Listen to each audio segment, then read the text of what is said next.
How's it going, boys? Predators Pride 10 here, and I know I haven't been making videos about the Stanley Cup Playoffs. I've been a little bit busy with my hockey that I'm personally doing, so I haven't been able to get to many.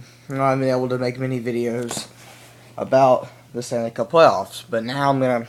This is a little bit of an update. I know it's real late, as the Eastern Conference have already finished up. They're going up to the Eastern Conference Finals now. But the West is still finishing out with their semifinals, with the Hawks winning last night 4-3. It was a very, very tight game.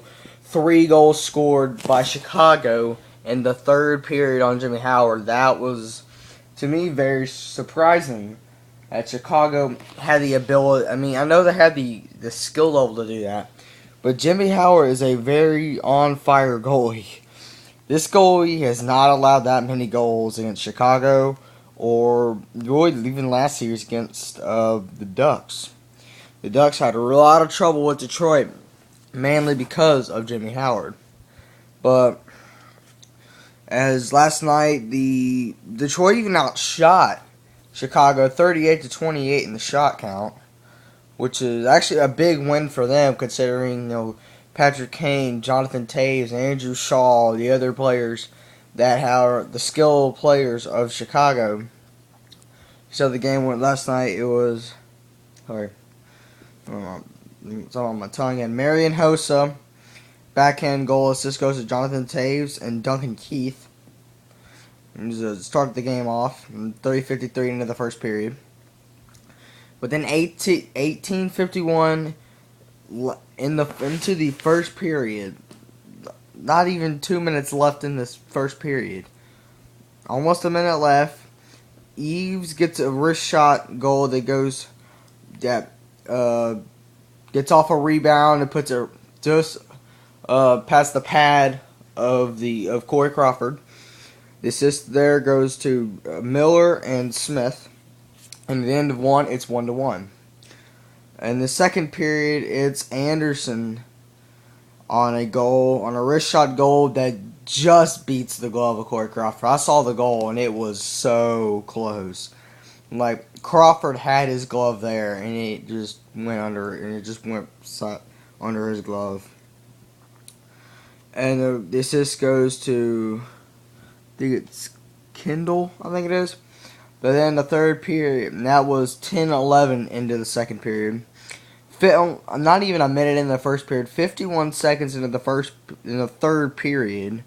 Hanzus gets a wrist shot goal that goes past Jimmy Howard, and the assist goes to John Wilson for Chicago.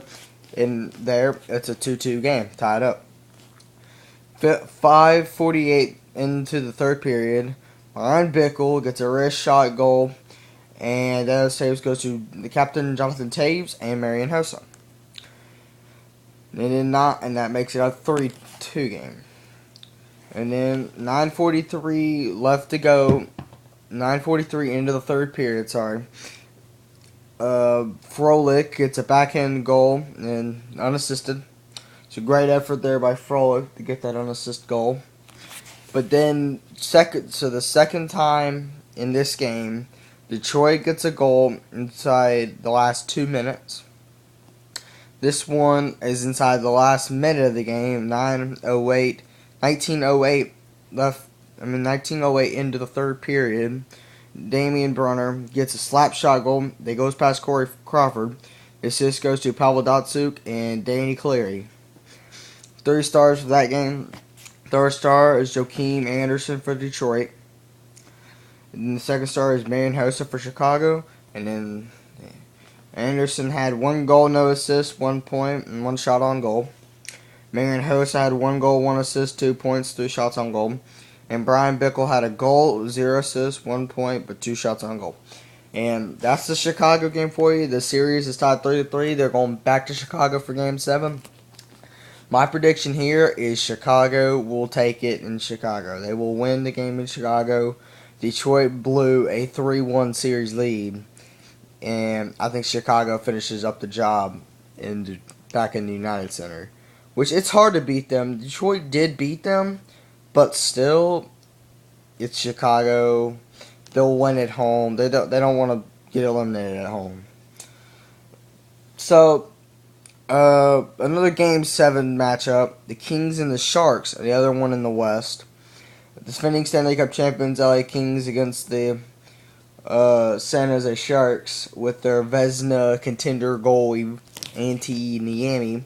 This has been a goaltender battle between Niemi against the back in the crease Niemi versus the very aggressive, very quick Jonathan Quick. Ironic how quick, and he really is the fastest. He's the fastest, pretty much the fastest goalie in the game today. Sharks on, I think this was Sunday. Yes, Sunday. Yes, Sunday. The Sharks win it 2-1 against LA to advance it to 7, which they'll go back to the Staples Center. The goals 6:09 in the first period. Joe Thornton gets a wrist shot. Really, there was nothing Quick could have done. It went right cross crease and put it in back door. It was Joe Thornton. It was a very good goal. I thoroughly enjoyed that goal when I saw it happening. I saw the cross crease. I'm like, that's in, because there's not a lot of ways you can push across that fast, even if you're Jonathan Quick. So this goes to Joe Pavelski and Danny Boyle. Second period, 4:10 into the second period. Gallardi gets a wrist shot goal. This just goes to Scott Hannon and the goaltender, Antti Niemi. And I heard that Antti Niemi got an assist. I'm like, that's right.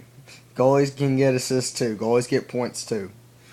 And then 13:53 in the second period, Dustin Brown gets a wrist shot to cut the lead to 2-1. And this just goes to Mike Green and King. 3 stars of the game, TJ Gallardi gets a goal, no assists, 1 point, 3 shots on goal. He's the third star. Second star is Dan Boyle, no goals, 1 assist, 1 point, 1 shot on goal.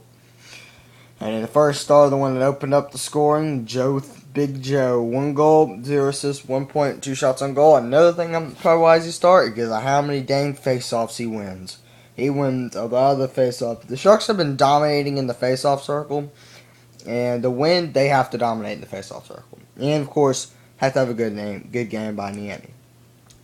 I think San Jose, they got it in Game 7. They failed. The last time they played LA in the Staples Center, they said it was their worst game of the playoffs. I could agree. Lost 3-0.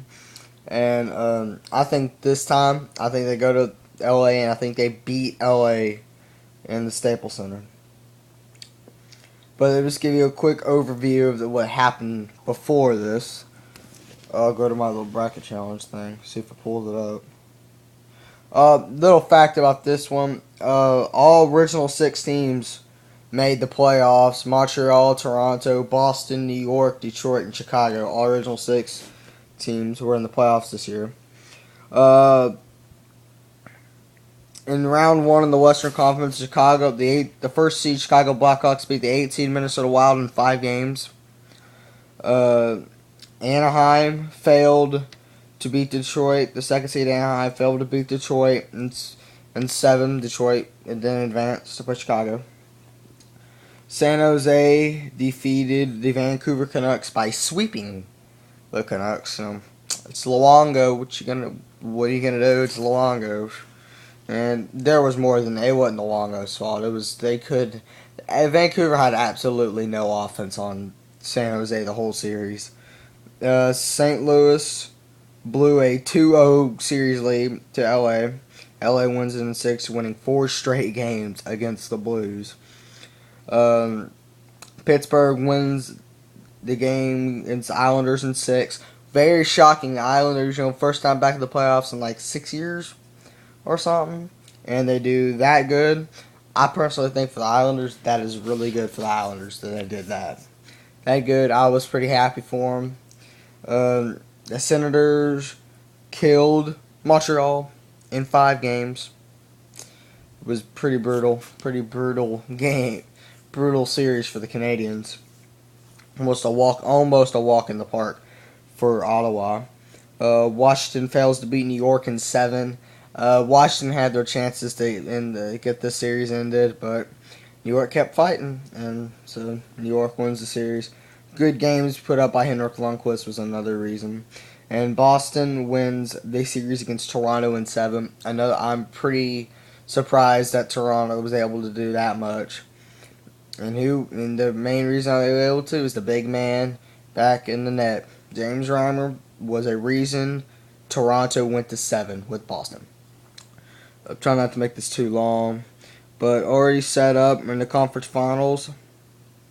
It will be Pittsburgh and Boston. I personally think I haven't made my decision of who exactly am I picking. As a fan, I would pick Boston because I'm really tired of Pittsburgh making all these playoffs. But same with Boston too. Boston makes it far in the playoffs almost every year, unless they choke.